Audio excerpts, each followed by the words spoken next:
What's going on, y'all? So, I just finished watching the Acolyte episode 7. And I already know that people gonna be upset. They're gonna be mad. If you saw the episode, they're gonna be mad, y'all. Whoa, they're gonna be mad. They're gonna be upset. They're gonna be upset. But that's all right, because I enjoyed the episode. I had a good time watching this. Despite the the the evolution that Star Wars and Lucasfilm happens to be going through right now.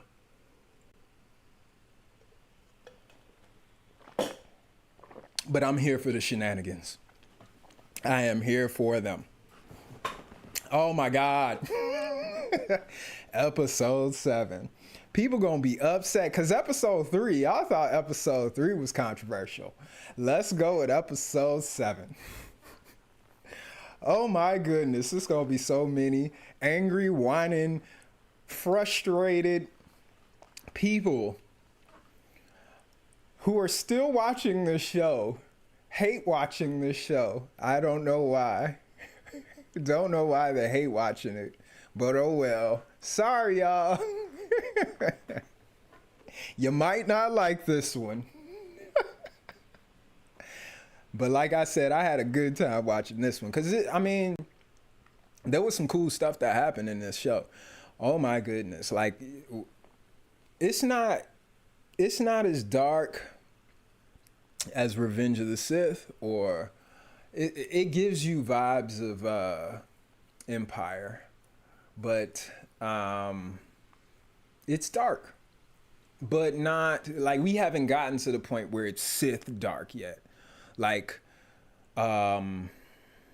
Joe Schreiber dark, because if we talking about Lords of the Sith dark, that's dark. If we're talking about Deceived dark, that's dark. Yeah, because Malgus is pretty dark and Deceived. Yeah, Malgus is pretty dark and Deceived. But this here,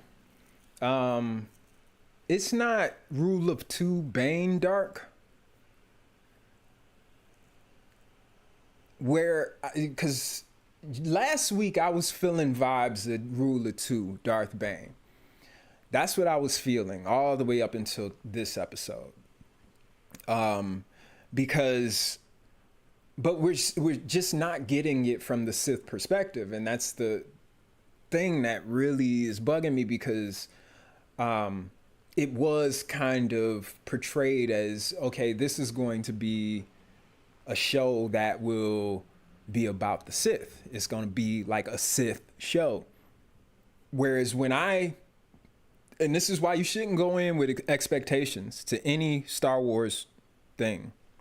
Don't go in with expectations, because, and I remember feeling the exact same way about Ahsoka. Like, before Ahsoka came out, I was like, I know folks is gonna be mad. Like, they not gonna be able to even sit with Ahsoka. First off, because Dave Filoni, this is his directorial debut with live action, and you just gotta give him, a little room to gather his bearings, because this is new for him. And I was just like, let him have a moment to learn, and so I was giving him a little bit of rope to, you're gonna be okay, because I'm not gonna hold it against you. I'm not looking for extra high quality from you right now, because I know you're learning at this point. This is your experimentation right now. But when it comes to storytelling, I don't deny Dave Filoni. the first two seasons and the movie of the Clone Wars are just like Dave trying to get his bearings, gather his bearings, and figure it out. Because by the time you get down to season 3, all the way to the end of the Clone Wars, you get where Dave is coming from. And matter of fact, if you go back and watch season 1 and 2, a lot of people hate on season 1 and season 2 of the Clone Wars. I do not. And the reason is because I start to, like, I get it now. Like, I watch the Clone Wars a lot, a whole lot. But I watch for all these little clues, these subtle hints and clues that Dave Filoni, he leaves all kinds of stuff in his shows. It's all kinds of stuff that you just don't pay attention to. It's little subtle things that he starts with, and he's like, okay, I'm gonna build on that later, way later, way down the road. And I didn't get it. I didn't really get it until I saw some little clip of Dave talking to Ashley Eckstein, and he's talking about, people gonna hate your character for right now. For right now, they're gonna hate your character, but don't worry, I got you.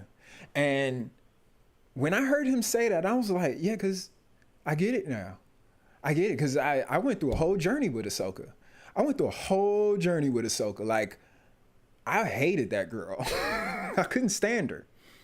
But by the time we got to season 4, episode 13, season 4, if you know what I'm talking about, if you a Star Wars fan, you know what I'm talking about. If you watched Clone Wars and you a Ahsoka fan, season 4, episode 13, oh my God.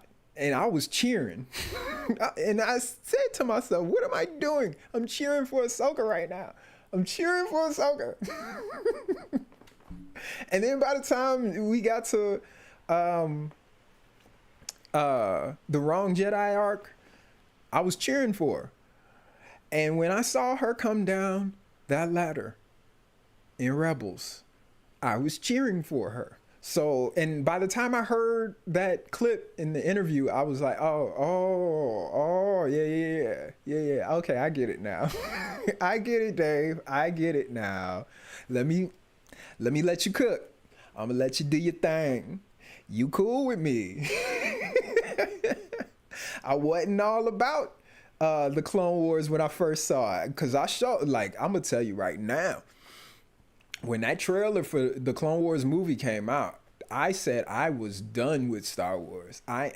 It's all over for me. I am a grown man. I think at that time, I was in my mid-20s. And I was just like, no, it's time for me to let it go.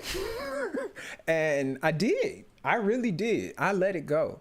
Star Wars was over with for me until I was over at my friend's house one day, and this probably had to be around the time season 3 was out with the Clone Wars, and it was closer to the end of the season, because this is the episode with Ventress and Boba Fett.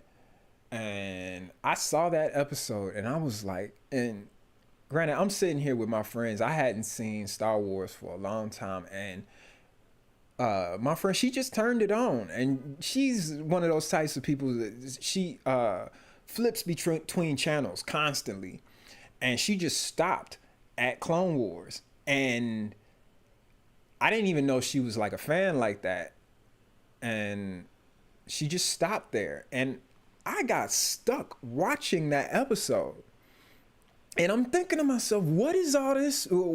How is this even part of Star Wars? What is this? What am I watching? Who is this? Who is she? Where's Anakin? Where's Obi-Wan? Because I wasn't thinking about Ahsoka at this point in time. I was just thinking about Anakin and Obi-Wan. This is Clone Wars. Where are they? Where's, the other Jedi that I've seen in the prequels? Where are they? And I didn't see none of them. All I saw was Ventress. I saw Boba Fett. I saw Bosk, Dengar, and I forget the other two, the droid and the the alien, the one who had the green thing. I forgot her name, but I saw all of them, and I was like, all these different characters. I need to check this out. I need to check this out. And that's when I was like, okay, I need to find out, what else is out there. And so I stumbled upon a whole collection of EU Legends material. Like, this is before it was dubbed Legends, but I saw a whole collection. I found a whole collection of novels and comics, the whole collection. And I binged for 2 straight years, straight binged all of this stuff. And I was just like, I was back in. I was back in. I'm a Star Wars fan now. And for me, that was like, okay, now I have, a love for Star Wars again, because now I got novels that I could get into. Now I got comics that I could get into.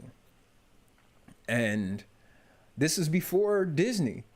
So by the time Disney got Star Wars and started talking about they was bringing out new movies and everything, I was like, yeah, let's go. And everybody was happy. Everybody was excited. Cut it out. Everybody was excited. And then The Force Awakens came out and everybody was still excited. I was not. I saw it in the theaters and I was like, what the hell is this? Why is JJ playing with me right now? Like, what is he doing? And when it comes to JJ, I struggle with JJ. Even before Star Wars, man, me and JJ, I just was like, dude, sometimes yes, sometimes no. No. And with that one, I was just like, ooh, you trying to piss me off right now. You think I'm stupid? You think I'm dumb? And I'm in the middle of the movie in the theater, just squirming in my seat, like, you think I'm stupid? You think I'm dumb? And then, luckily, I bought the novelization. I pre-ordered it, and I already had it. And I was like, as soon as I walk out this theater, I'm reading this. And luckily, I got into the book literally as soon as I left, and I was like, oh, thank God. Because the opening was Leia, and I was like, yeah, that's who I came to see for the sequels. That's who I came to see. And I felt better about the sequels. Last Jedi, I enjoyed. A lot of people hate it. I'm a Taoist, so I felt a little represented in The Last Jedi. I cheered when Luke had his last stand. Sorry, that's just me. But and then when it came to The Rise of Skywalker, I wasn't too happy about how everything played out, but I was just like, let's see where it goes after this. And the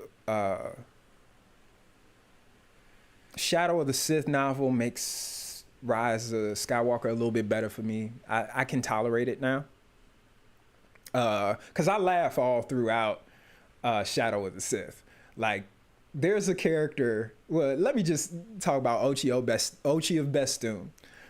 That's my, like, I love how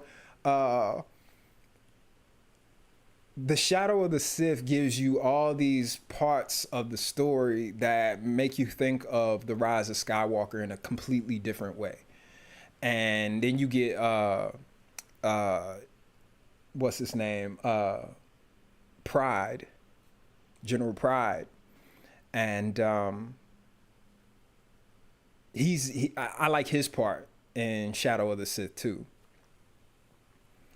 And so now I'm like, okay, I'm cool with the sequels. I'm fine. Okay, I could deal with it. I could tolerate it, and my son loves them, so that's fine. You know, and he really loves the prequels, but Anakin is his favorite character now. It used to be Sidious, then it used to be who was it? King Addis. King Addis was this guy. He jumps around like from Legends characters. He knows a lot about Star Wars because of me. But that's how my relationship with Star Wars has changed over time. And now that we're here with all this Star Wars that we got, and everybody's upset about where Star Wars is going, I'm enjoying it. I'm having a good time. Like this whole show, like them going down the path of the dark side, I love it. But like it's supposed to be a Sith show. It's supposed to be about the Sith. Y'all got to talk about the Sith. It's got to be like, I get it. I know that you can't, at this time period, at this era, you can't really show them because they're supposed to be in hiding. And that's why, but I wanted it from their perspective, not the Jedi's perspective. I wanted it from the Sith's perspective. And if you had given me from the Sith's perspective, I'd be all about this. Now, what I'm hoping is maybe season 2 will be like that. If it gets to season 2. And I feel like Leslie Headland is just trying to piss people off, and she's not going to get her season 2. Because what she did at the end of this show, what she did at the very end, I'm like, why? Why would you do that? Why? Why would you do that? Yes, okay, whatever. It's a good song. I like the song. I like the song. But, oh my God, why would you do that? That is just, it is so outside of what Star Wars has been. It's like we just gonna push the boundaries all the way here. Just all the way. Let's push it all the way. Like, just piss everybody off. We're trolling now. We're trolling now. Like, Lord have mercy, Leslie. But granted, okay. Let's talk about this episode. Let's talk about it. And I'm getting into it always like 12. Oh, what are we? 15? We 18 minutes in. Okay, I'm sorry, y'all. But oh, this episode. Okay, so it's the flashback. We going back from the Jedi's perspective, and we're doing the witch's perspective as well. And like, there's some cool stuff with these witches. I love these witches. Like, this is dope. I like how it's going with the witches. But I got more questions now. Who was the one who caused the explosion? Where did the explosion come from? How do the Sith tie in with the witches? How do they tie in with the witches? What is that about? It's supposed to be about the Sith. Like, you trying to piss everybody off. Not, I like a slow burn, but what the hell? You better pay this off in the last episode. We got one more episode left. Just one episode left. And you gotta cram all of this nonsense and all the episodes have been short. So now you gotta cram everything in this last episode. People gonna be pissed. They're gonna be upset. Because I know you can't fit it all in there. You can't fit it all in there. There's too much. You stacked all this stuff on top of the last episode. Like, you just did slow burn all the way to the end. Why? Why would you do that? Like, you putting all your eggs in one basket. Like, what the hell? Oh, snap, I got people. Okay.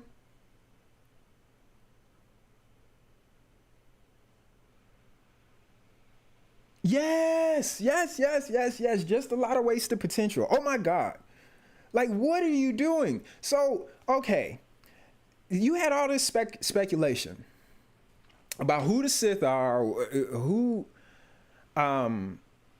which characters are supposed to be the Sith. And I can't even put my finger on who may be the Sith here. Like, first off, you had Chimere, who he claims he's, well, okay, he says, you can call me Sith. And then they do the whole little misdirection Kylo Ren music to try and make it seem like he could be part of the Knights of Ren or whatever. And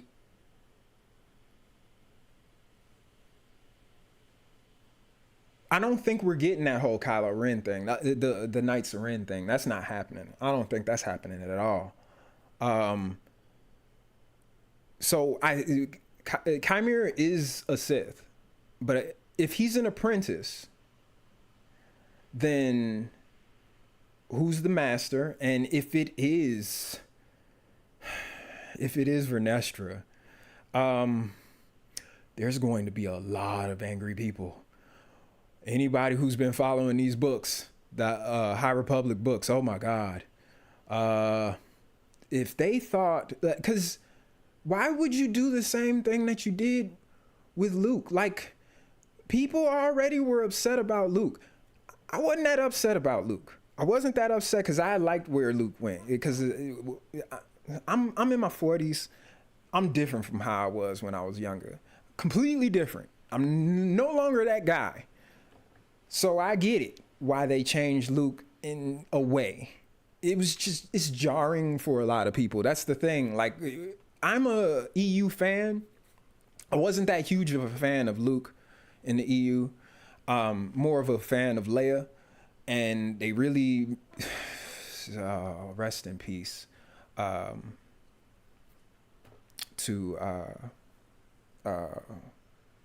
what's her name? Her name is just lost on me. I don't know why I can't remember her name. But anyway, y'all know who Leia is. But she passed in just before The Last Jedi was released. And I just knew. I was like, we ain't getting that. Like, Leia is not going to be what we get, what I thought we could get, possibly.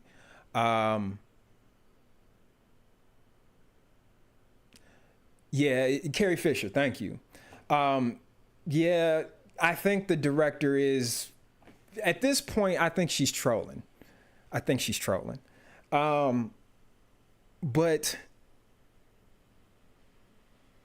so, I already knew with the sequel trilogy, we weren't going to get any of that EU stuff. None of that was happening because, first off, it's just going to look silly as ever with Luke and Leia jumping around and doing the stuff that they did in the EU. It's not happening. But I wanted something.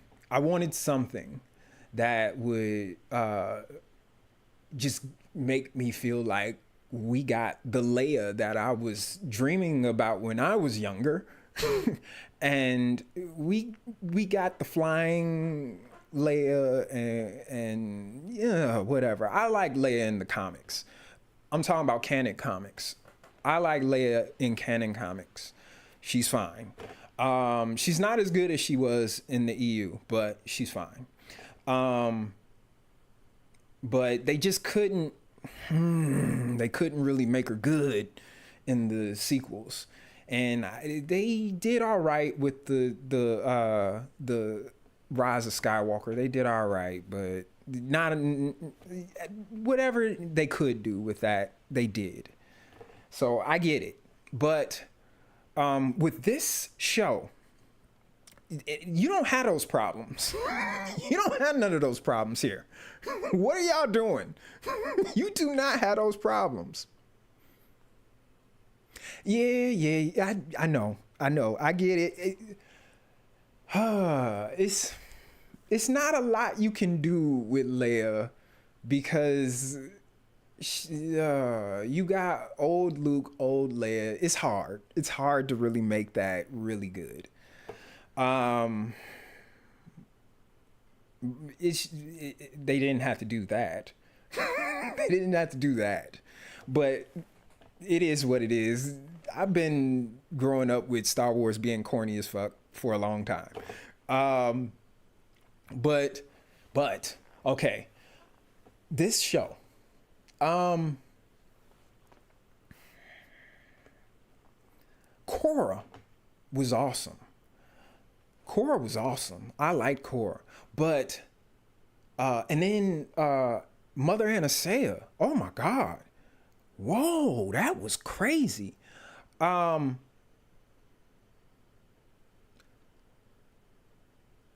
that part where, oh my God, I felt like I wanted to smack the mess out of Soul. I just wanted to slap him. Oh my God, it just Soul.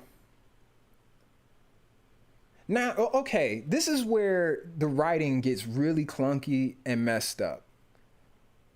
Because you got Soul and Torben who are playing off of fear. And this is the whole reason for all of this stuff happening. But why still leave us with all these questions at the end of this episode about how this whole thing still transpired? It still doesn't make sense. There's no connection to the Sith whatsoever right now. None whatsoever. And here, so yeah, you say that you feel like it's to make the Jedi look bad, right? But I did not expect for Master Andara to be the one to be the most reasonable out of everyone, and Soul to be the one to really be causing a huge mess. And his guilt makes a lot of sense now, but now I have a question of when that switched, when his guilt started to kick in, because it doesn't make sense how he feels guilty after they left Brindok.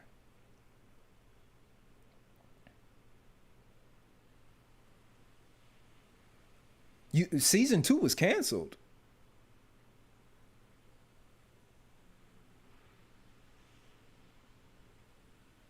If season 2 was canceled, oh, this was just a failure.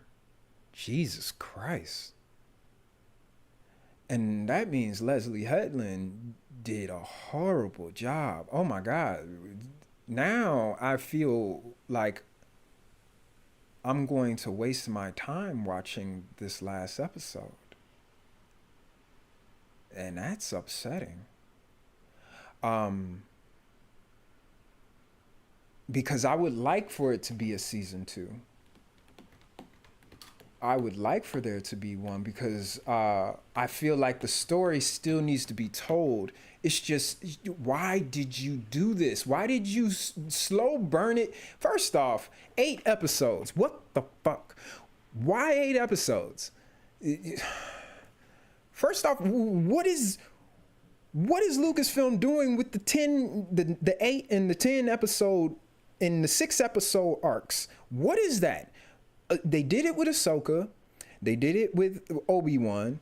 They did it with Andor. Now, Andor, they did a good job. Andor is the standard.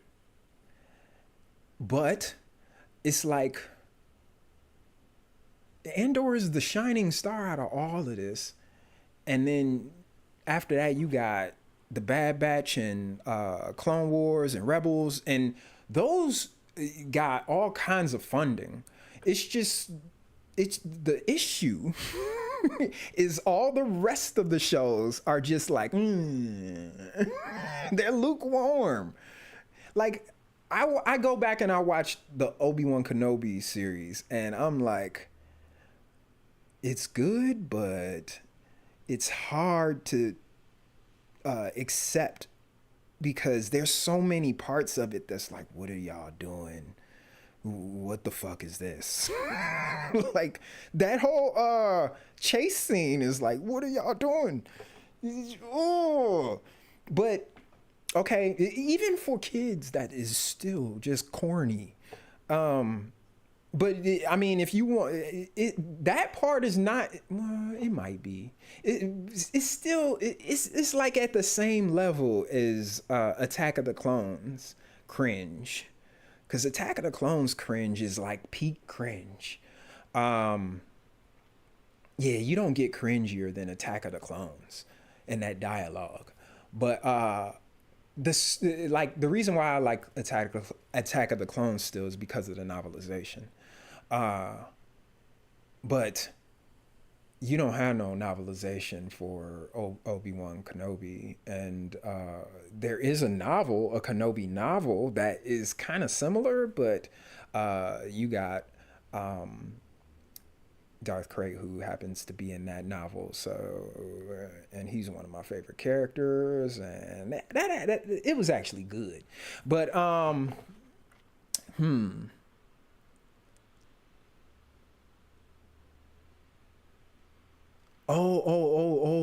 you didn't like Tales of the Empire? I kind of like Tales of the Empire. Specifically, so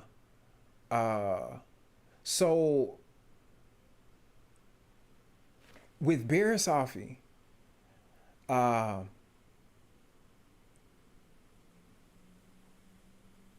I feel like there is a little connection to what may come in the future, and with Morgan Elsbeth. That's why I think those two stories were put in there, and I think that part is kind of a clue. It's a hint to what is supposed to come. That's my thought, and it's kind of leaving us hanging a little bit, because, like I said, Dave Filoni likes the slow burn, and I always look at Dave Filoni and I'm like, I know what you're trying to do, and you're trying to make us wait. Because if you watch season 1 and season 2 of the Clone Wars, just watch those closely, and you'll start noticing little details that show up way later in his storytelling, like way down the road, and I'm into that whole thing. I didn't get it until way later, but he's just one of those types of dudes he just likes to leave you hanging for a long time. And I feel like Leslie Headland is the you way. I feel like she's the same way. But you can't do that on your debut. You can't do that on your debut. You gotta give us everything in the first season. And if you get canceled, we can't get the story. Now we don't get the story. They could have done more with Barriss. I agree.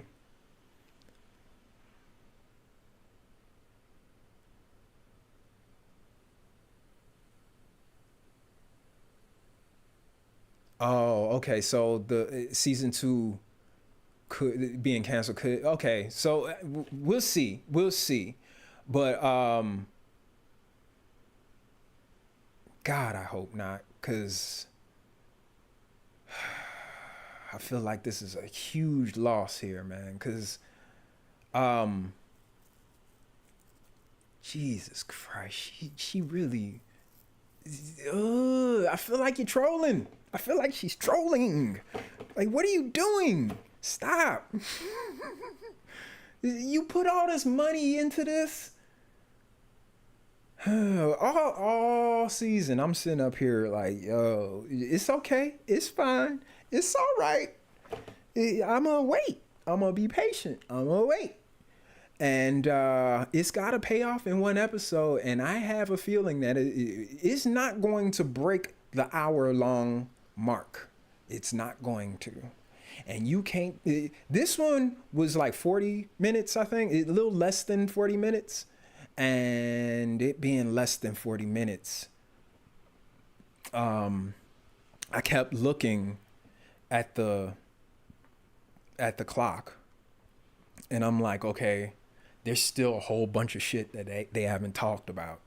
It's still a whole bunch of questions I have, and I'm like, what the hell?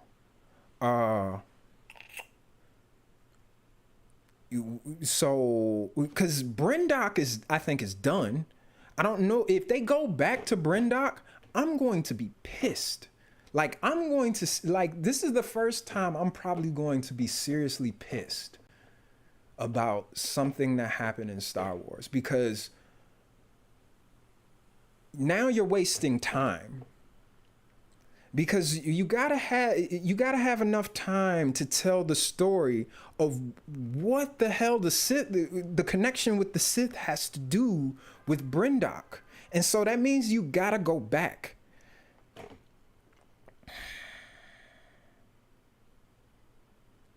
If we get a cliffhanger, dude.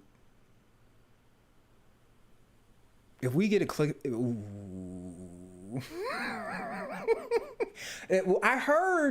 I think I remember hearing that Leslie Headland said that this will end in a satisfying way.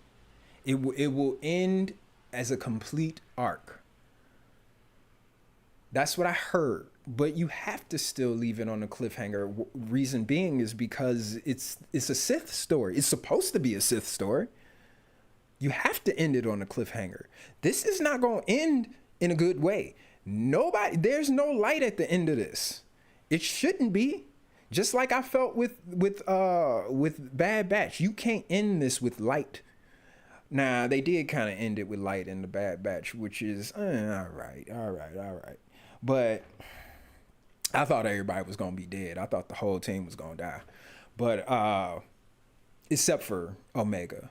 I thought they were gonna sacrifice themselves to get her out. But I'm fine with it. I'm fine with how that ended. But with this, you have to this has to, everyone has to die. Like, Soul's got to die. And my thought is Osha is going to kill him. And that is predictable. And I didn't want it to be predictable. Matter of fact, no, because Osha is, if Osha becomes the Acolyte, then that means she doesn't kill him. Something happens where he dies without her using a weapon.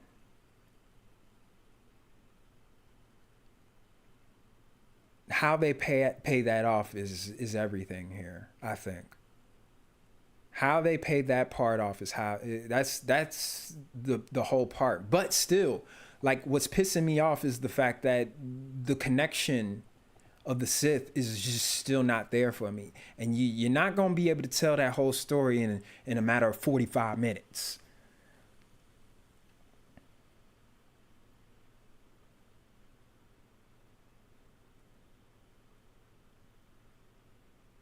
Yeah, exactly. Yeah, I love those characters. When Tech died, first off, I thought Tech was gonna come back. But when Tech died, what I thought was everybody was dead. That's it. The whole squad is gone by the end of this. But it looks like they retired, which is my understanding. And I guess that's Dave Filoni's way of, making it so that this is still a kid-friendly show. Which this better not do that. This show better not do that. It has to be dark. Like, I'm talking about, like, Lords of the Sith dark. If it's not Lords of the Sith Dark, I don't know. It's just it's not good enough. And I will go into season 2 uh skeptical of what's going to come. Mainly just because I feel like based on what we saw with the last episode, with episode 6, with the unknown planet, which we all are kind of basically implying could be Baldemnik. Leslie Headland is a fan of the pre prequel era Legends material, which is the Bane line of the Sith, which would make, you know, all the Darth Bane novels and the Plagueis novel. I don't know if she's a fan of the Old Republic novels, which would be, you know, like Fatal Alliance and Deceived and all of that. And again, Deceived is another dark one, but I don't think that they're gonna get to that level, because the end of Deceived is like, yo, all right, I'm here for this. And Acolyte has to get to that level, because my thought, and rule of two, that's what I want. I want rule of 2. It has to end similarly to rule of 2, because and these are my expectations here, but I try to keep my expectations out of it. But you said this is a Sith show, and you said you were a fan of the Legends novels, which, I mean, you hinted towards Baldemnik, which is Plagueis, and like, come on, what are you doing? Even the Plagueis novel ended dark.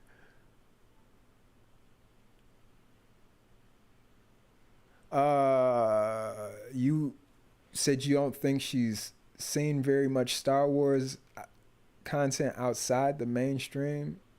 No, that's incorrect, because she very clearly has stated she's a fan of the novels. And I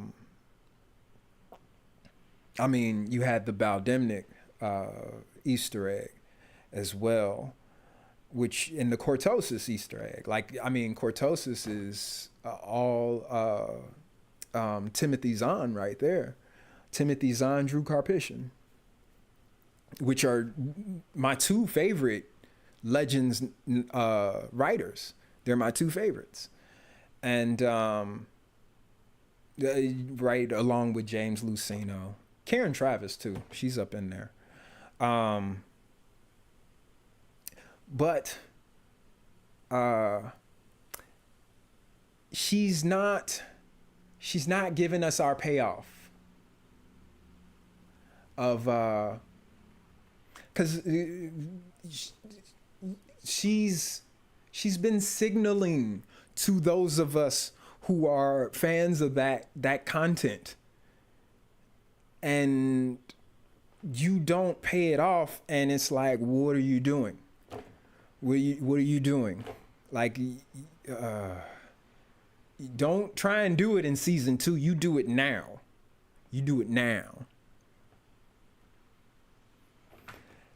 And I don't know, like, I'm trying to give her the benefit of the doubt with this last episode, but it ain't happening. It's not happening. It's just not gonna happen. There's no way. There's no possible way. So, like, I enjoyed this episode to some degree. But I just know. And my man, or I don't know if you guy or girl, but that song at the end, that song, I don't know if you heard it.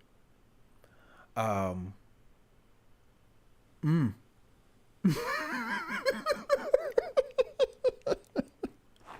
What was that?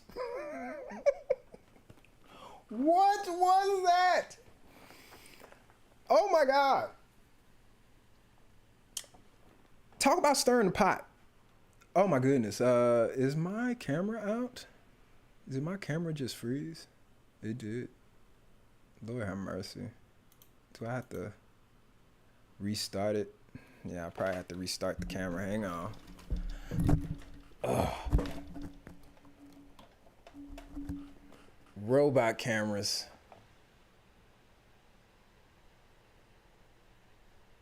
I'm not back still. Dang, we're stuck.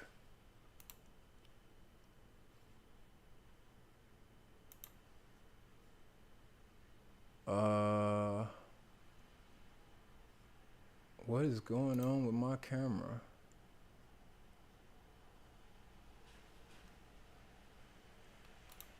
Huh.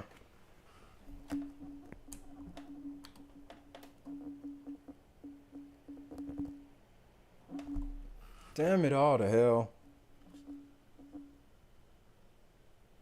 I think I gotta get rid of the camera and then restart the camera. All right.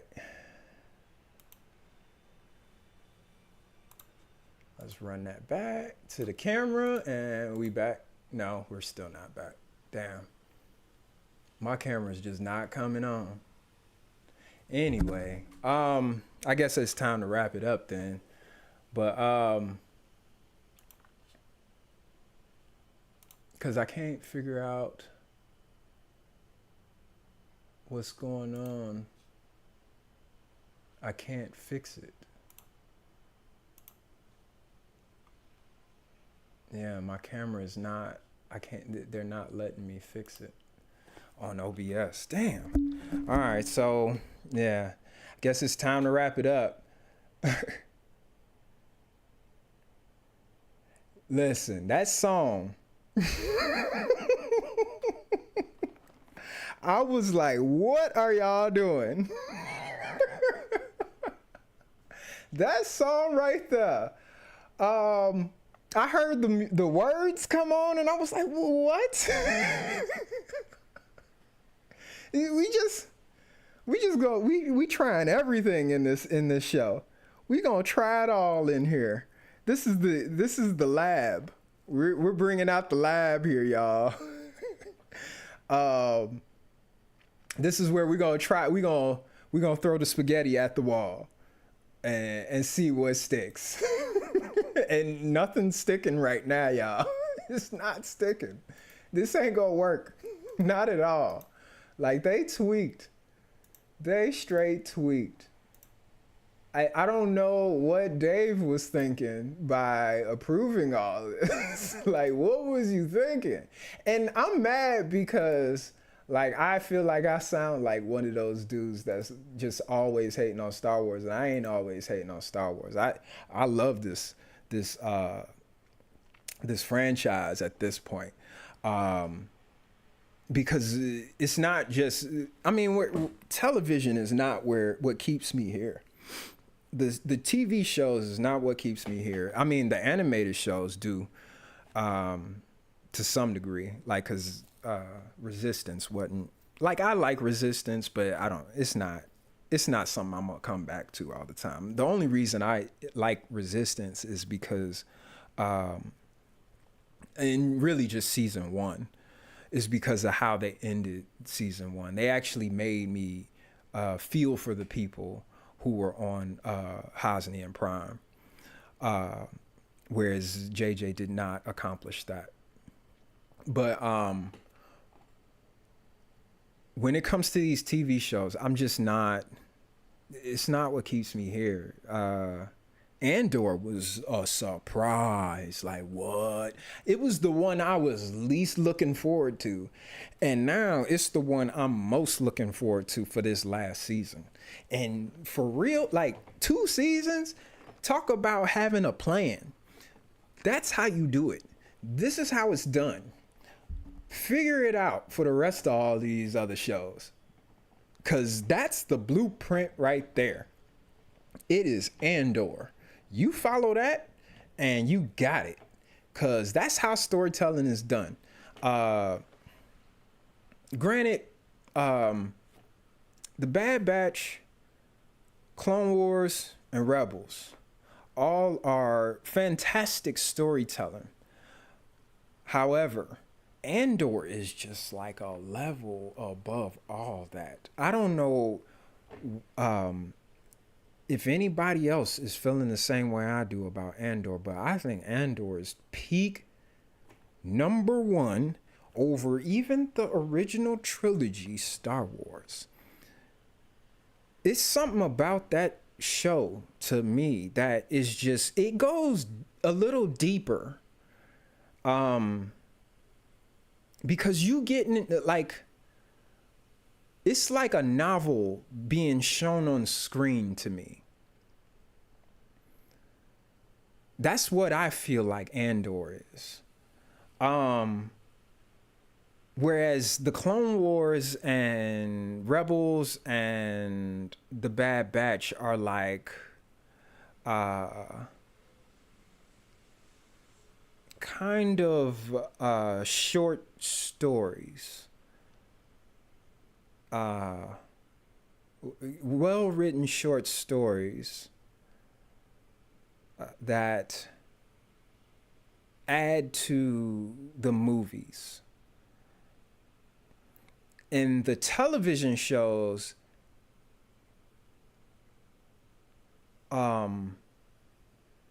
they are supposed to add to the lore, but sometimes it feels like it's just I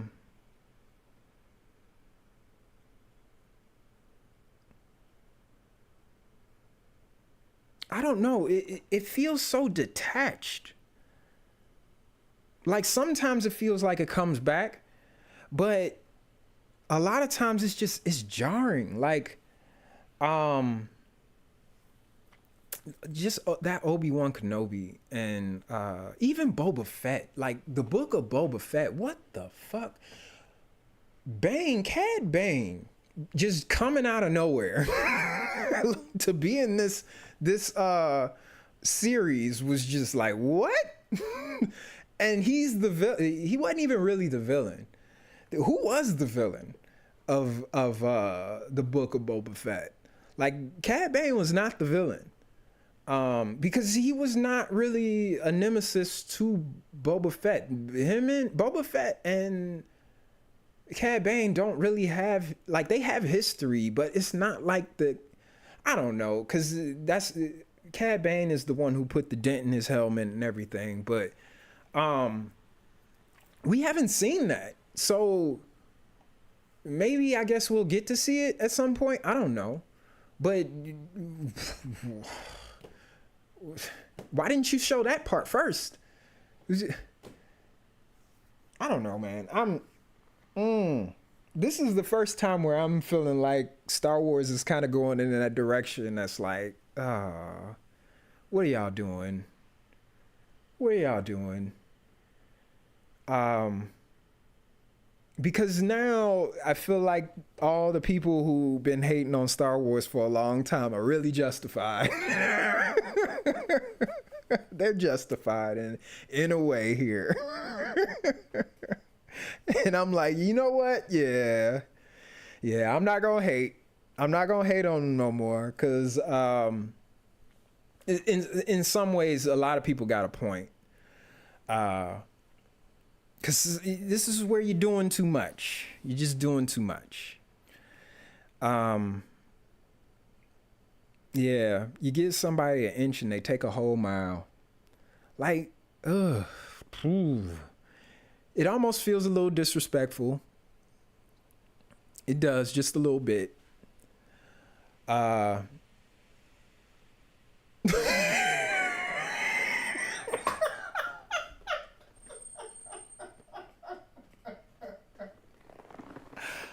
the villains in the Book of Boba Fett was the writers. Oh Lord. In a way, yeah. Yeah. Yeah.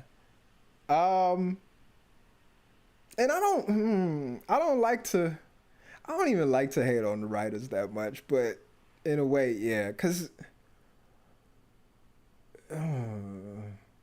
this is the thing. You can't tell really really elaborate stories. Okay, Eckhart's Ladder.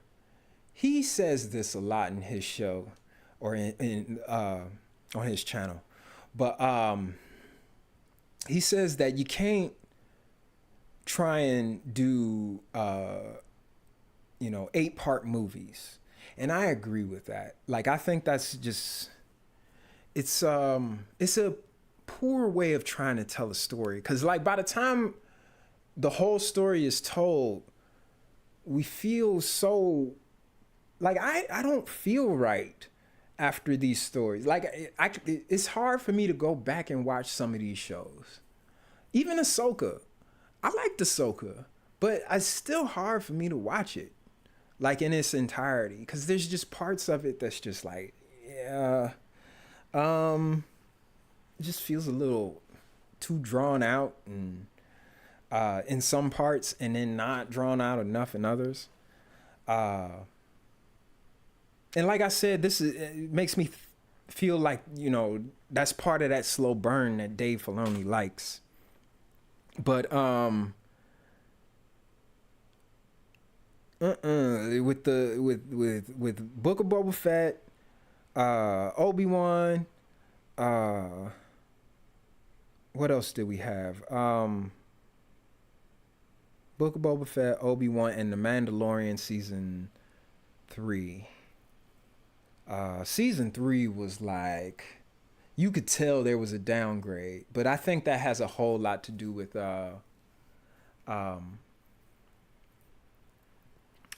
pandemic and the strike, which I think that could have something to do with with the Acolyte too. And I'm trying to give them the benefit of the doubt, but you still gotta come back with a good story. I feel like, because Hollywood has been going through it for a while because of the pandemic and because of the strike. We had those two things, and Hollywood has been going through it. Everybody is starting to see the quality of Hollywood go down, and I think that's clear. But by now, we should kind of be in a place where things are starting to go back up on an upslope. But I don't know if that's happening. Yeah, and yeah, oh man, Ray Stevenson. Oh my God. I don't know if it's gonna be Abeloth in season 2. I hear that they may have cast the mother. I don't know if it's gonna be Abeloth, but for Ahsoka. But if it is, that yes, because I love Fate of the Jedi. I love Fate of the Jedi. That's part of my favorite. Like, of all the series, Fate of the Jedi series, the Legacy comic series, the Lucian Dre, Hazen, Old Republic comic series, the Darth Bane series, and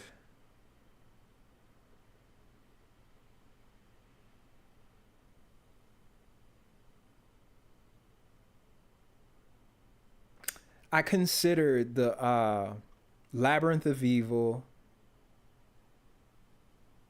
Revenge of the Sith novelization, and the Rise of Darth Vader trilogy and that series. Those are all peak legends. And then right below that is like all Timothy Zahn stuff and like Outbound Flight and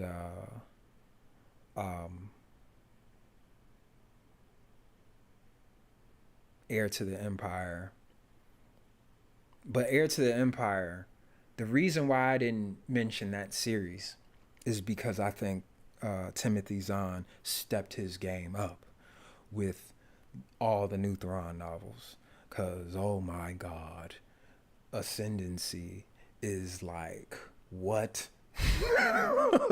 What? What?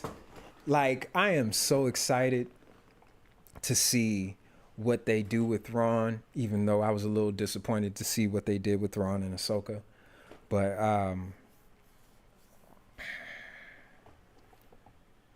I'm hoping that they pay this off with Thrawn, because I hear that Timothy Zahn is actually at least supposed to be an advisor to Dave Filoni when it comes to Thrawn, the character of Thrawn, because that's his baby. And I know Dave Filoni will respect it and will respect the character of Thrawn. Because Thrawn is like number 4 for me. In my list of characters, my top favorite characters, he's number 4, maybe number 3. It goes up and down between Ventress and Thrawn, but and then you got Crosshair, who just moved his ass way up the list. But damn, man, like, I don't know where Star Wars is going right now, because the shows have been just like subpar quality, and Andor just shines like a beacon out of all of that. And it shines so much in comparison to the rest of the television shows that it's just like, what if, can I even be excited for the movies that are coming out? I don't know. Because the next movie that may be coming out, I think, is the Dave Filoni movie. And then we still don't know about the new Jedi Order movie. And I really want the Dawn of the Jedi movie. Like, that's the one that I want. That's the one. But we ain't heard nothing about that. I'm not even sure if I really want the Dave Filoni movie. Like, yeah, it might have Thrawn in it, but I prefer to have some more story told with television in between to get to that movie. Before Dave takes on a directorial film debut, like, get yourself together before you take on a movie, Dave. Do a little bit of television for a while before you take on a movie. Like, why give the man a movie when he just got his feet wet with a show? I don't know. I might be the guy talking about Kathleen Kennedy needs to go on ahead and take a seat. Damn. I'm saying this. I can't believe I'm saying it. I'm that guy now. Yeah, Kathleen, it might be time. I think it's time, because this got your fingerprints all over it. It's got your fingerprints all over it. And it might be time. We might need a new vision. Because now, I'm not blaming her for everything that's gone wrong with Star Wars. What I'm saying is that the ship was not headed in the right direction from the very beginning. trying to please people was the wrong move. Trying to, you know, please these fans was a horrible move. And I think that's what they were trying to do all throughout that time, instead of just making a plan for what you were going to do with the sequels, and get George in there to have some conversations with y'all about what y'all should do. Because people, even though the prequels were hated by a lot, people still respect his vision. I don't care how much people talk about the prequels. They respected his vision. So when you turned him away, that was your first mistake. And that has nothing to do, I don't think that has anything to do with Kathleen. I think that has everything to do with perhaps Bob Iger. I don't know if that's his decision personally, but I know that has to do with Disney. I know Disney is the one that made that decision to turn George away. And that was a bad move.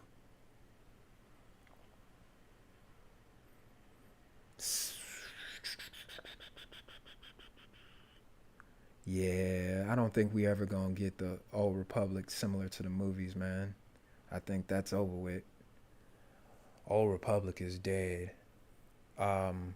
Reason why I say that is because, yeah, and this is gonna be tough for me to swallow. That's a tough pill for me to swallow. Because it's so beloved. And that's the reason. If they even touch it, I feel like they're gonna taint it. And people are gonna be pissed.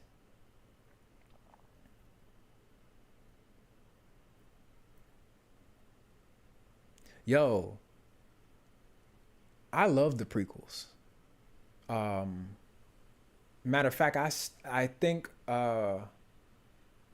I watched the prequels more than I watched the original trilogy, but that's only because I've done the original trilogy to death. I can't even do it no more. I think even my son is done with the original trilogy. I don't think he ever was really that big of a fan of the original trilogy. He likes Sidious, and he likes Return of the Jedi. That's his favorite. But he would probably pass on the original trilogy and favor the prequels and the sequels before he watches the original trilogy. Then that's interesting to me. Because I don't try and, influence his perspective on Star Wars. Like, he has his own perspective. Like, he went down his own rabbit hole and started learning about, legends and everything. He'd sit and read about, the Old Republic, and learn about characters like Ludo Kresh and King Addis and Lord Vitiate. He's totally in. He has his own YouTube channel. So if you all want to check him out, Darth Crazy Gaming. He's totally into Star Wars in his own way. And it's interesting watching his perspective. And when it comes to the sequels, he prefers the prequels over the sequels. So what I'm thinking is that the prequels are actually the superior Star Wars to all the rest of them. The prequels are superior. That's like, I can't go and say that that's my final take, but I kind of get the vibe that that's where it's headed because of what Dave Filoni did with the Clone Wars. Like, the Clone Wars just makes the prequels my favorite era of all. I cannot stop watching the prequels and the Clone Wars all together. It's just too good. That whole arc is perfect in my opinion. Which is why I was excited about this show, because I first off, I like the High Republic. Oh my God, the High Republic is so good. I haven't started the most recent novel that came out from the High Republic, which is basically some of the final stages of the Nihil arc. And oh my God, Light of the Jedi. Woo! When I first off, I was scared that the High Republic would be trash. And when Light of the Jedi came out, oh my God, like Markion Ro is such a good character. He is such a good villain. If you can get a villain as good as Markion Ro on that screen, I'm off. Like that's what really got me excited about this show. Because Markion Ro, oh my God, had they reached that level with this show, I'm here for it. But they haven't even touched that. They haven't even scratched the surface yet. Not even a little bit. Because, and even when you go back with the High Republic, like the hundreds of years before the Nihil, with the Path of the Open Hand and all of that, like that is good. That part is good. Like High Republic is good.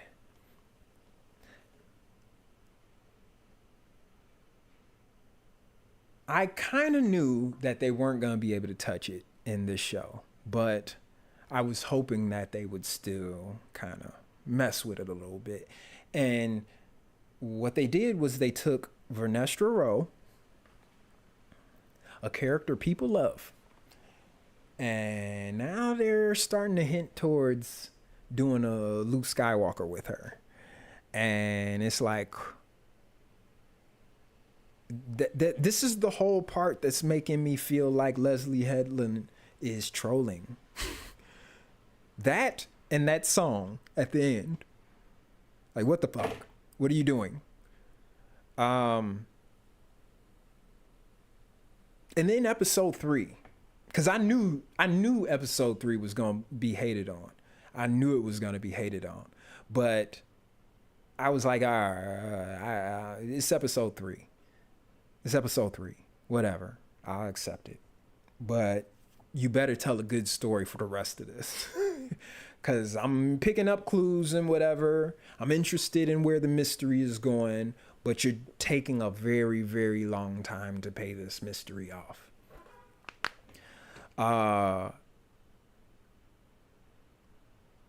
Rule of Two. Darth Bane, Rule of Two, the second novel in the trilogy, is not a mystery, but it is one of those types of books where you're trying to figure out how it will end. And the way it ends is dark. It's dark. And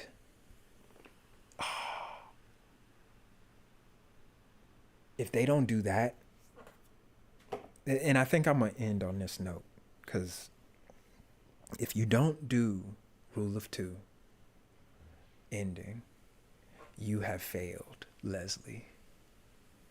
You have failed, and I'm sorry. I have to let you go.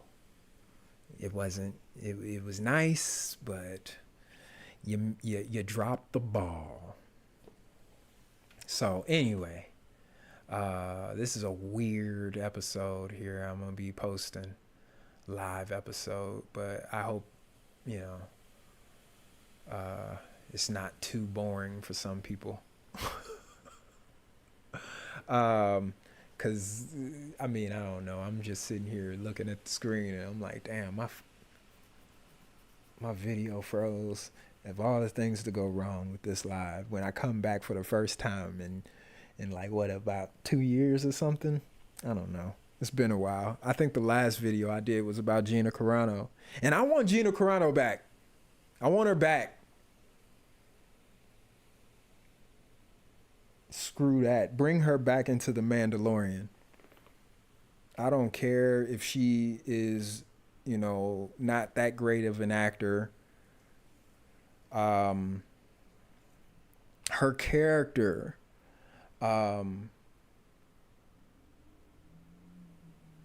it's because I think she could have grown into her character. I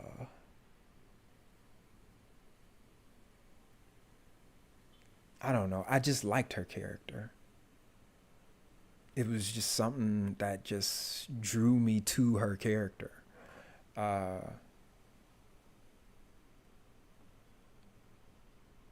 Because you didn't see characters like her yet. We never saw anybody like, I forget what her character's name was, because it's been a while and I haven't really watched Mandalorian in a while. But yeah, her character was good. Not great, just good. And like I said, I feel like she could have grown into it. She could have, kind of like how Will Smith was with Fresh Prince of Bel-Air. In the beginning, he was terrible, but he grew into his character and turned himself into a better actor. He had a lot of education while on that show, which is what I think Gina Carano would have experienced as well. She had several teachers who could have helped her on that show. Like, unfortunately, Carl Weathers is gone now. Damn. Oh my God. Oh. Ray Stevenson, Carl Weathers. Oh, Star Wars. Oh no. Oh man. It's gonna be rough. It's gonna be rough. Because I don't know what they're gonna do with Ray Stevenson. What are you gonna do? You can't. Ray Stevenson killed that role. He murdered that role. Like, that's the way you go out. Oh my God.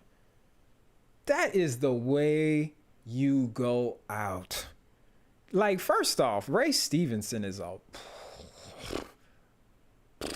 Have you seen RRR? Lord have mercy. This man decided to do all his best work before he went out. Jesus. That man, Ray Stevenson. Who are they gonna replace him with? You can't. You can't feel those. You can't feel those shoes. Lord have mercy. Oh, I don't know what I'm gonna be. I don't know how I'm gonna deal with Star Wars these next few years. I don't know. After season 2 of Andor, I might have to just take a break or something, because if Acolyte doesn't get a season 2,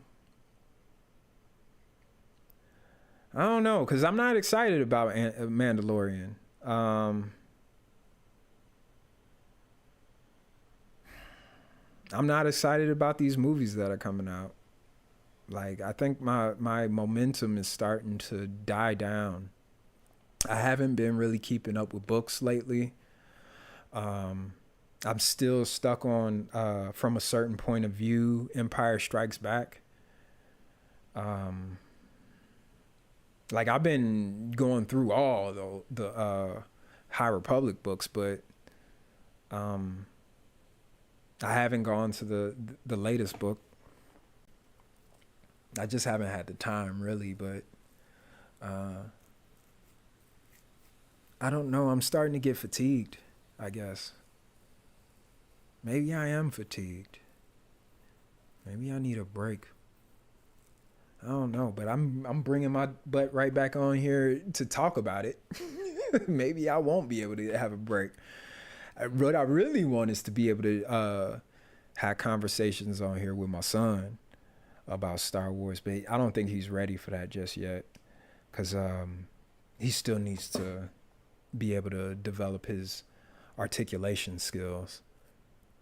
But because if I ask him what he likes about Star Wars, he'd just be like, I don't know.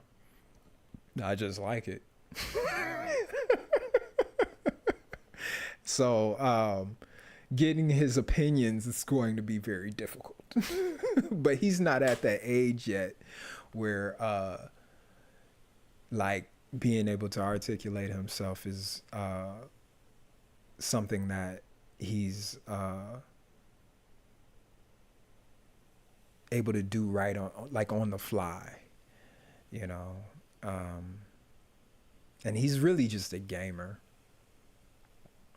Like he'll explain the mess out of some Fallen Order and Jedi Survivor. He'll explain the mess out of that. But he won't. He can't explain just one episode of a Star Wars show. Like he won't tell me like what he likes and what he doesn't like, but he'll give me every detail about these games. Cause he's a gamer. He loves games. And he'll give me every detail about Fortnite. But yeah, I'm giving it some time, because that's what this channel, I'm trying to switch this channel into Star Wars Generations, where I am the older generation for Star Wars Generation X, and he is Generation Alpha. And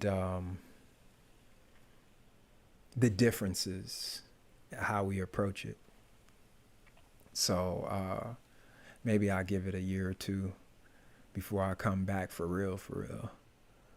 But yeah, I just wanted to come back to talk about this real quick, because I knew people are about to hang it up. It's about to be over with, because they ain't gonna forgive her for this. Nope, it's too late, Leslie. It's too late. It's way too late.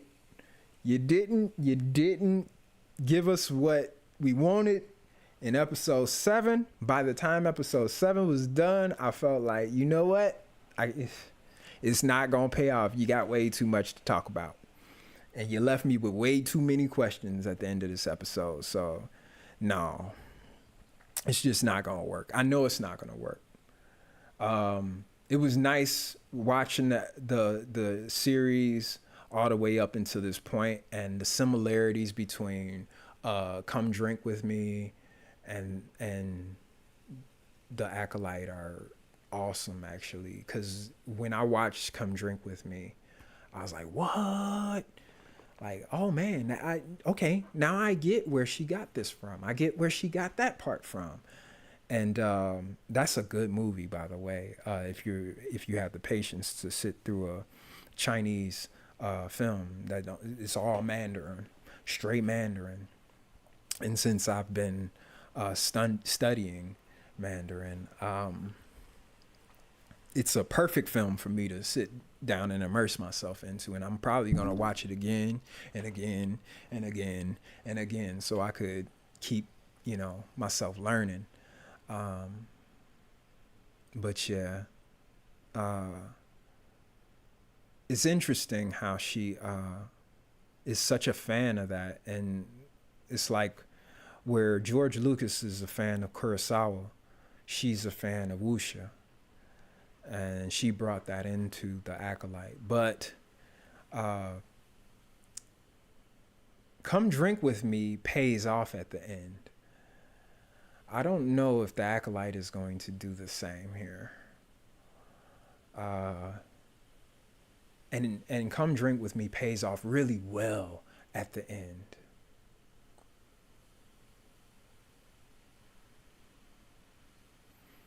Attack on Titan? Mmm.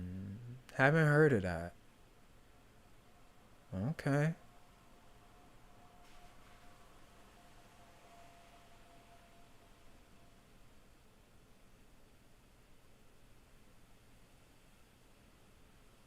Oh yeah, yeah, yeah.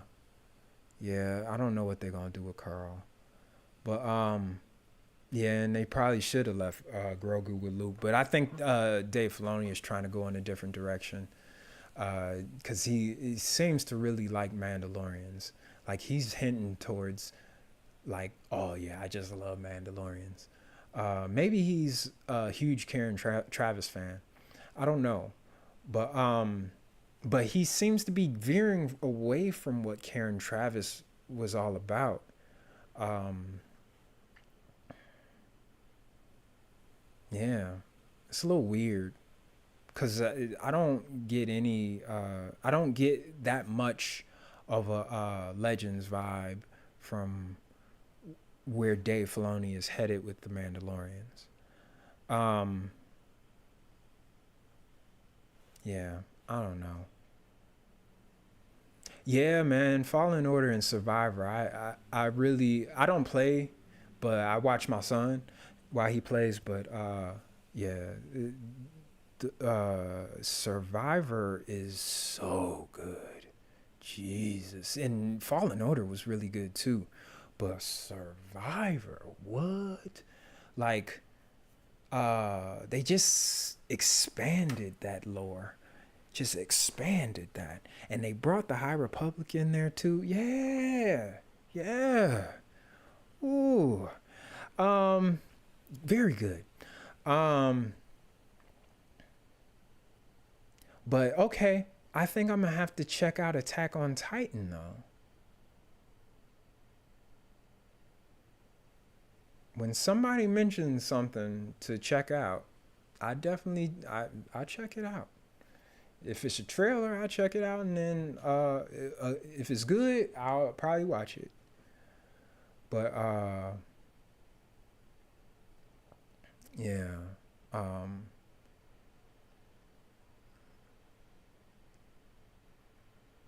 I tend to not pay attention to negative criticism about shows or movies or whatever.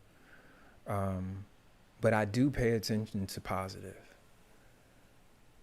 because I feel like it takes a lot more for people to go and screaming out what they love so much than to go and yell about what they don't like. Because yelling about what you don't like is easy. Um, a lot of people do that, and uh, a lot of times it's mostly emotional, and I can't. It's hard for me to relate to that, so I have to see it for myself in order to feel what they're feeling. Um, and not saying that that's a bad thing, because I get it. Like I can't remember what it was that I saw. It was and because for me, when I see something that's bad, I don't necessarily end up hating it. Either I switch it, like I instantly forget it because I'm like, oh yeah, it's out of my mind now, or it's so bad that I love it and I keep watching it. It just depends on how bad the movie is. Like, because I tend to like bad movies in a way, but only because there's something in it that makes me enjoy it, which could be, I think it's so bad that it's funny. And like, I'm thinking to myself, how did you get it this bad? Like, how did they get here? Um, or, um, like even just Star Wars in general. I think Star Wars is not that great. Um, but I like it. Like I like that.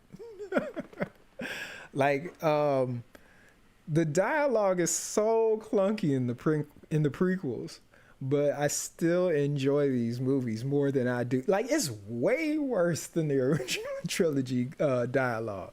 Way worse.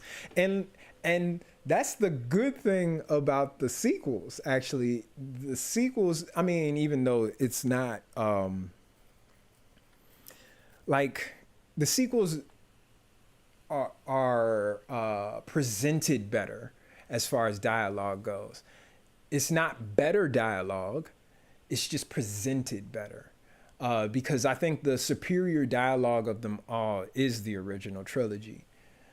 It's just the original trilogy has some clunky moments. Now, the prequels are just what the fuck. But I love it. Like all that corny shit. I can't get enough of it. Like, I quote the prequel so much.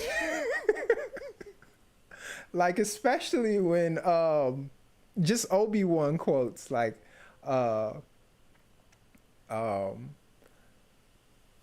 uh, when he talks about Anakin killing younglings. Oh my God.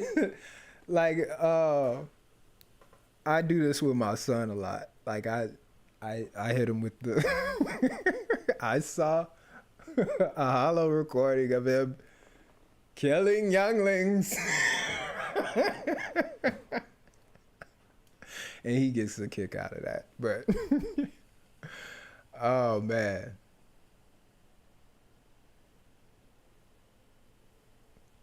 Okay, okay, okay, okay. I'm gonna check it out.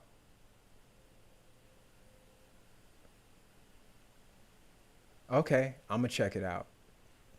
Yeah, Dagon is great, man. Dagon is a great character. Like Dagon and uh which which one was it in Fallen Order? I forgot her name. Uh but what was she? The Sixth Sister or something? No, because the Sixth Sister was up against um Barris. What was she? She wasn't the Seventh Sister, because that's Rebels. And Ninth Sister is the big one, the big girl. Um, I forget, but yeah, uh, she's so good in that. Like they do a really good job with the games these days. Second Sister, yeah, thank you. That's it. Yeah, Second Sister. Yeah. Yeah, man. Star Wars is it's good. I really enjoy it. Like I it almost feels like a real universe that was out there because of all the details that come with it. Um like they create these worlds. But then when I start bringing my own logic into it, it just falls apart because just these planets they seem so small sometimes, but that's me bringing my own reality type thoughts into it. So I try and push those off and be like, okay, uh don't don't bring all your stuff into it. Just you know have a good time with Star Wars as it is, because you don't like Marvel. They created a whole universe and everything, but I have a hard time getting into Marvel because it's been, I mean, we talking decades and decades and decades of lore. Same with DC, decades and decades and decades, lots of reboots and all kind of nonsense, and that's the same thing that has happened to Star Wars now. And now we getting to the point where I think people are gonna have a real difficult time keeping up with all this shit. It's too much. It's a lot. Like my ex girlfriend was asking me about Star Wars, and um, she was like, I'm kind of interested in it. I'm like, what? You're interested in Star Wars? Like, and then we dated like 20 years ago, but yeah, literally 20 years ago. Uh, but I didn't know for a long time that she even had a inkling of interest in Star Wars. And then she told me this just a couple days ago, and I was like, "Whoa, really? Okay." And she was like, "Where do I start?" And I was like, "Oh, damn, don't ask me that question." There is 40 years of lore in Star Wars. And she was like, "Oh, I'm getting scared now." Oh yeah, well, at least Legends is no longer canon, so you got, basically half of it that you don't have to necessarily uh, be worried about um, as must read material or anything. And really, you don't have to read any of this stuff. You can enjoy all this stuff without it, but the shows kind of make that difficult. Like, what are y'all doing? Like, it's almost like they want people to read the books and um to pay attention to every show. Like, Dave really pushed the narrative in Ahsoka that you gotta be watching Rebels. Like, what are you doing, Dave? Stop, man. Like, you can't just you can't not granted, okay. Um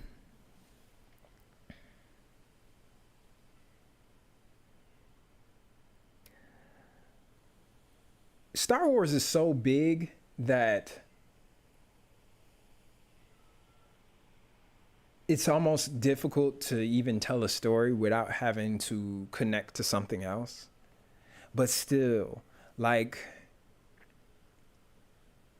Star Wars is huge, and if you're gonna get all the people who are, big time casual fans, like who just only watch the movies, really, who come for the movie events, they not gonna be able to keep up. Like, this show right here, I don't even know how uh, casual fans are keeping up. It's just, I feel bad for casuals. I feel terrible for them because there's no way they probably just lost. Like, what is going on? Who are these people? I have no idea. Man, Marvel, bro. I'm gonna tell you right now, like, that's a sad, sad situation right now. Yeah, man. Star Wars is not. It's not safe for people who are new. I don't think so. You gotta. It's almost like you gotta be paying attention to almost everything.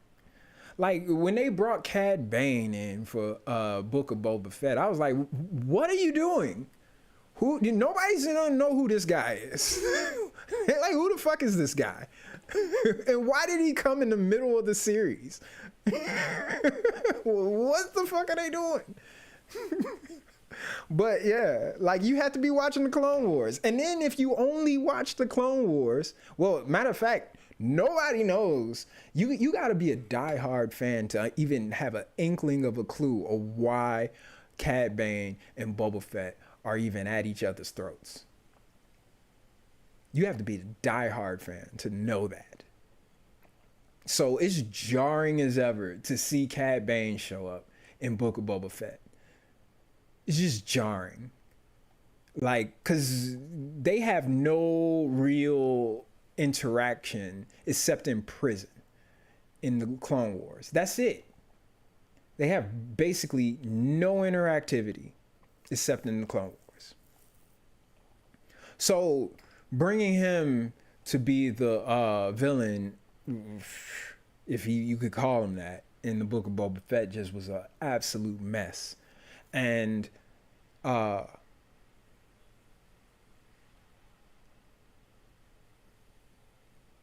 same thing with Ahsoka. You gotta watch Rebels.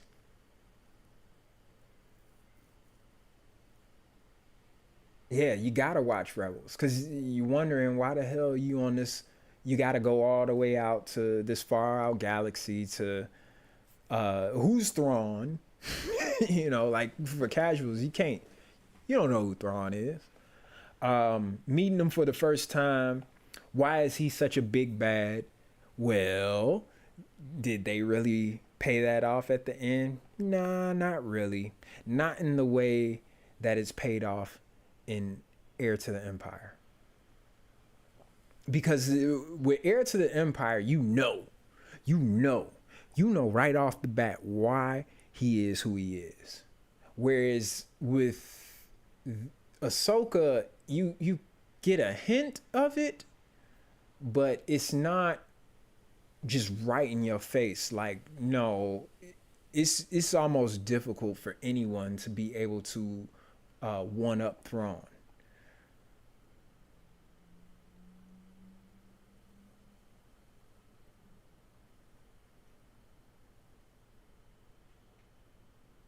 Yeah, yeah, like, hmm. Yeah, I agree. Cad Bane.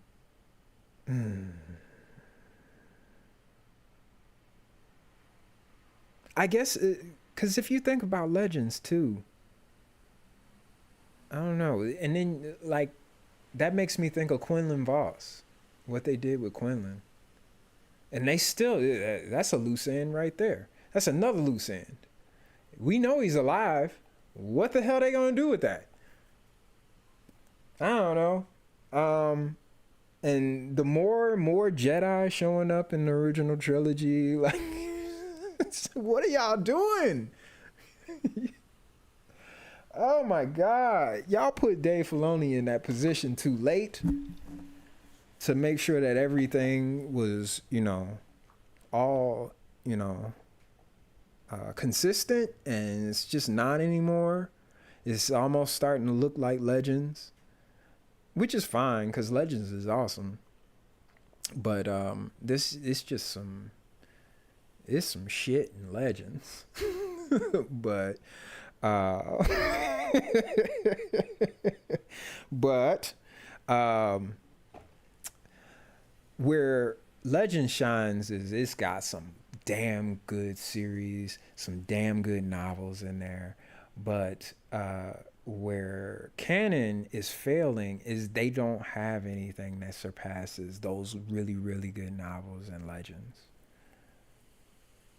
Like even the best High Republic books to me are still not up to the level of. So the Thrawn books I think are superior to the Legends books, but that's about where it ends right there. Because yeah, that's about all I give it. The Tarkin novel and the Dark Disciple novel. And yeah, I think I'll stop right there. Because there's nothing that is superior to the Darth Bane trilogy,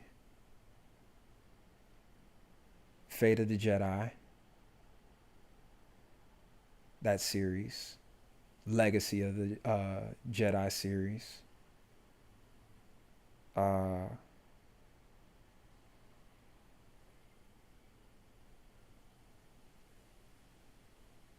and then the Labyrinth of Evil,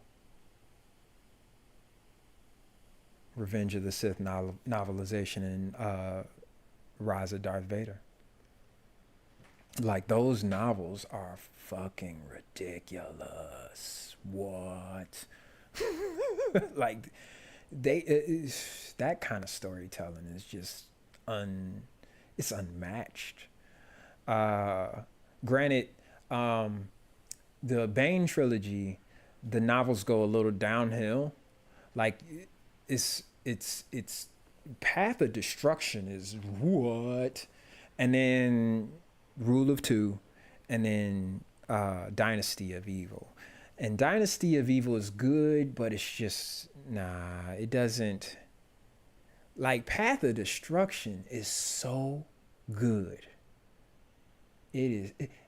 If you want a story of the Sith, that is where you begin. I started with Plagueis, but nah. Plagueis is good, but Path of Destruction was just too good. Way too good.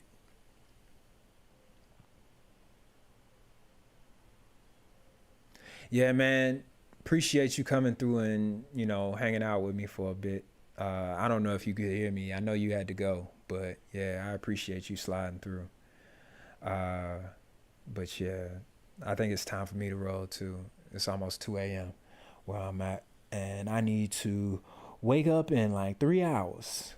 So yeah, about to wrap it up here, but it ain't. It ain't. Ooh. Uh. It's not. I can't defend it anymore. I can't. I can't defend it. Like at the time, I was like, yeah, it's fine. Like y'all tripping.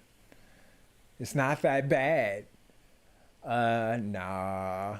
They kind of dropping the ball. They screwing it all up and pissing people off. Particularly older fans. Yeah, I get it.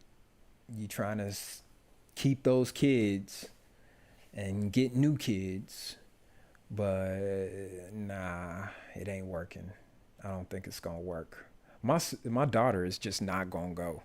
She ain't going on Star Wars. So my son, he might be fading away. The only reason he sticks around is because of the games. So yeah, keep those games doing well, but I don't know the shows. We'll see how he likes these next few episodes. Uh, but I don't know if he'll like this episode. Jesus, he might really dislike this episode because while there's some cool stuff in it, I don't know. We'll see. We'll see. It's not enough darkness. He likes the darkness. He is definitely a dark side fan. But yeah. Check his channel out, by the way. Darth Crazy Gaming. All right, y'all. I think I'm done. Time to roll out. Peace and hair grease.